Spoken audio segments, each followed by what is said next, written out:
चलिए जानते हैं हरियाणा की 25 बड़ी खबरों को सिर्फ 10 मिनट में। लेकिन उससे पहले वीडियो को लाइक और चैनल को सब्सक्राइब जरूर करें।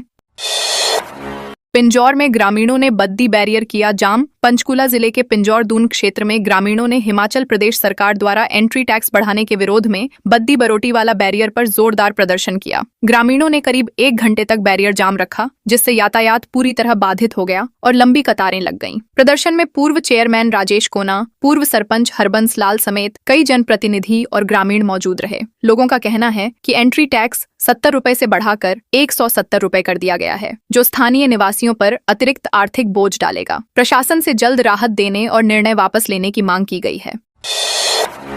हरियाणा में 1 अप्रैल से महंगे होंगे टोल। हरियाणा में 1 अप्रैल से national highway authority of India द्वारा टोल दरों में 4 से 5% तक बढ़ोतरी की जा रही है। दिल्ली गुरुग्राम एक्सप्रेसवे के खेड़की दौला टोल प्लाजा पर 5 से 15 रुपए तक की वृद्धि लागू होगी। इससे पहले नवंबर 2025 में भी टोल दरें बढ़ाई गई थीं। वहीं हिसार चंडीगढ़ हाईवे पर भी अलग अलग श्रेणियों में 5 से 10 रुपए तक बढ़ोतरी तय की गई है। अधिकारियों के अनुसार 31 मार्च रात 12 बजे से नई दरें लागू होंगी। साथ ही देश भर में टोल प्लाजा पूरी तरह कैशलेस करने की तैयारी भी पूरी कर ली गई है, जिससे यात्रियों को डिजिटल भुगतान करना होगा।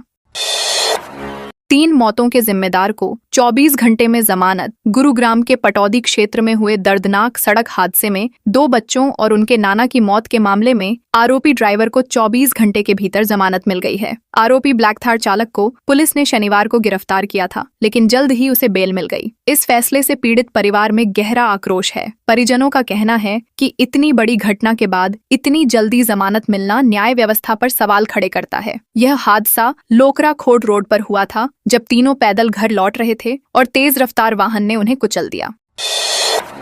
रामायण पर पूर्व सांसद राजकुमार सैनी का विवादित बयान। हरियाणा के फरीदाबाद में पूर्व सांसद राजकुमार सैनी ने रामायण और धार्मिक मान्यताओं को लेकर विवादित बयान दिया है। उन्होंने कहा कि समाज को काल्पनिक कहानियों में उलझाया गया है और रामायण को वास्तविकता से अलग तरीके से प्रस्तुत किया गया। उन्होंने पेरियार ईवी रामासामी के विचारों का उल्लेख करते हुए मौजूदा धार्मिक कथाओं और संतों पर भी टिप्पणी की। सैनी के इस बयान के बाद राजनीतिक और सामाजिक हलकों में प्रतिक्रिया तेज हो गई है। उनके बयान को लेकर कई लोग नाराजगी जता रहे हैं और इसे आस्था पर चोट बताया जा रहा है।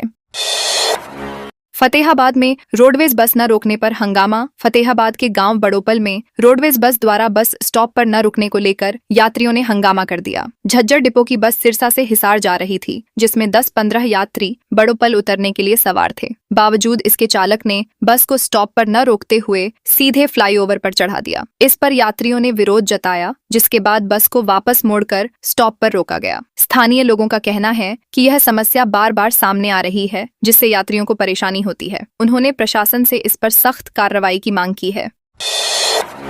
जाट नेता बोले, हमारी बिरादरी से सीएम न होने का फायदा। जाट नेता हवा सिंह सांगवान ने सोशल मीडिया पोस्ट के जरिए कहा कि हरियाणा में जाट मुख्यमंत्री न होने से समाज को फायदा हुआ है। उन्होंने दावा किया कि अब जाट समाज के युवा शिक्षा और प्रतियोगी परीक्षाओं में बेहतर प्रदर्शन कर रहे हैं। पहले सत्ता पर अधिक निर्भरता के कारण समाज को नुकसान हुआ, लेकिन अब मेहनत के दम पर आगे बढ़ने की सोच विकसित हुई है। सांगवान ने इसे सकारात्मक बदलाव बताते हुए कहा कि वर्तमान परिस्थितियों में समाज आत्मनिर्भर बन रहा है और नई दिशा में आगे बढ़ रहा है।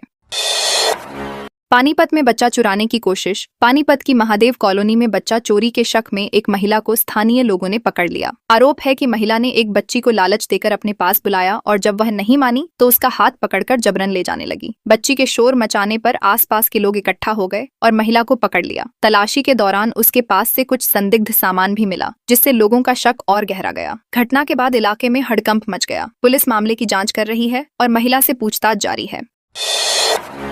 हरियाणा निकाय चुनावों में ईवीएम के साथ नहीं होगी वीवीपीएटी। हरियाणा के पंचकूला, अंबाला और सोनीपत नगर निगम चुनावों में इस बार ईवीएम के साथ वीवीपीएटी का इस्तेमाल नहीं किया जाएगा। चुनाव आयोग ने कांग्रेस की मांग को खारिज करते हुए कहा कि पहले कभी भी स्थानीय निकाय चुनावों में वीवीपीएटी का उपयोग नहीं किया गया है। आयोग के अनुसार उपलब्ध ईवीएम के अनुपात में वीवीपीएटी मशीनें पर्याप्त संख्या में नहीं हैं, इसलिए इस बार भी पुराने तरीके से ही मतदान कराया जाएगा। इस फैसले के बाद राजनीतिक हलकों में चर्चा तेज हो गई है और पारदर्शिता को लेकर सवाल भी उठने लगे हैं।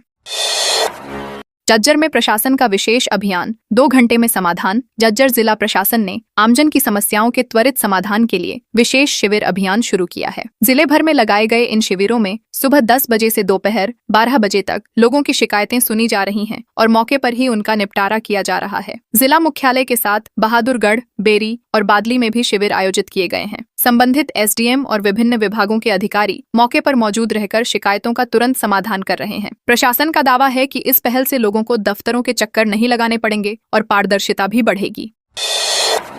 सिरसा में एमएसजी डेरा सच्चा सौदा का नाम चर्चा समारोह संपन्न। सिरसा जिले के अलखपुर धाम, अहमदपुर दारेवाला में एमएसजी डेरा सच्चा सौदा द्वारा ब्लॉक स्तरीय नाम चर्चा का आयोजन किया गया। यह कार्यक्रम गुरु मंत्र भंडारा माह के उपलक्ष्य में आयोजित हुआ, जिसमें बड़ी संख्या में साध संगत ने भाग लिया। कार्यक्रम से पहले सेवादारों ने कृषि योग्य भूमि पर श्रम दान कर सेवा भावना का परिचय दिया। नाम चर्चा की शुरुआत धन धन सतगुरु तेरा ही आसरा के उद्घोष से हुई। कविराजों ने भजनों के माध्यम से गुरु महिमा का गुणगान किया। अंत में सुमिरन और प्रसाद वितरण हुआ। आयोजकों ने मानवता भलाई के 175 कार्यों को अपनाने का संदेश दिया। पंचकूला में अवैध खनन पर पुलिस की कार्रवाई। पंचकूला जिले में अमरावती पुलिस ने अवैध खनन के खिलाफ सख्त कार्रवाई करते हुए एक ट्रैक्टर ट्रॉली को जब्त किया। गश्त के दौरान पुलिस टीम को बुर्ज कोटियां नदी के पास संदिग्ध गतिविधि दिखाई दी, जिसके बाद मौके पर पहुंचकर कार्रवाई की गई। ट्रॉली में अवैध रूप से खनन की गई सामग्री भरी हुई थी। पुलिस ने तुरंत माइनिंग विभाग को सूचना दी, जिसके बाद टीम ने जांच कर ट्रैक्टर ट्रॉली को इम्पाउंड कर लिया। अधिकारियों ने स्पष्ट किया कि क्षेत्र में अवैध खनन किसी भी हालत में बर्दाश्त किया जाएगा और दोषियों पर कड़ी कार्रवाई की जाएगी।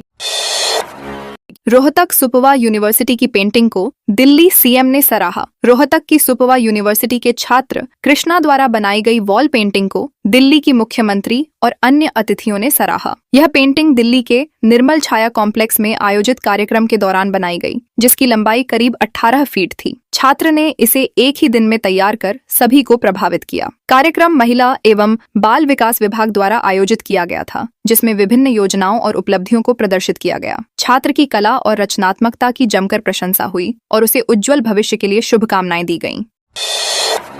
पूर्व डीजीपी लायक राम डबास की पत्नी की रस्म 13वीं। सोनीपत में पूर्व डीजीपी लायक राम डबास की पत्नी गीता डबास की रस्म 13वीं श्रद्धा और सम्मान के साथ संपन्न हुई। इस अवसर पर पंचायती राज मंत्री कृष्णलाल पंवार सहित कई वरिष्ठ अधिकारी और गणमान्य लोग पहुंचे। सभी ने दिवंगत आत्मा को श्रद्धांजलि अर्पित कर परिवार के प्रति संवेदना व्यक्त की। मंत्री ने कहा कि गीता डबास समाज सेवी और सरल स्वभाव की महिला थीं, जिनका जीवन सेवा और संस्कारों से भरा था। इस अवसर पर कई पूर्व डीजीपी और अन्य अधिकारी भी मौजूद रहे, जिन्होंने शोक संतप्त परिवार को ढांढस बंधाया।